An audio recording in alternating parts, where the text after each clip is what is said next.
Welcome back to the channel, guys. So in today's video we'll be replacing this waste toner of Kyocera machine. So this is the CS3252CI.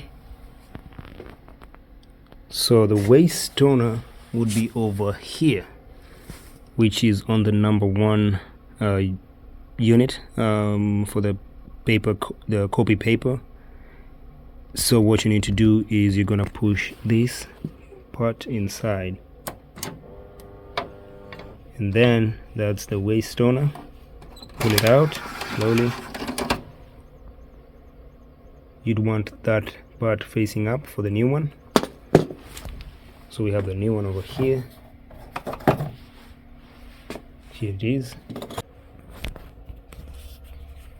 So before you put it inside, make sure this. So this is the old toner. So you can see this part over here. This same as this. This is a bit forward. This is a bit to the back. So we need to push this one backwards. So what you do is you just force it in, push it downwards. Same with this one.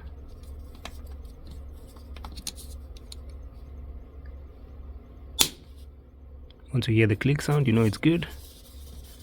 And then flip it around, gray part upwards, push it in all the way, close this.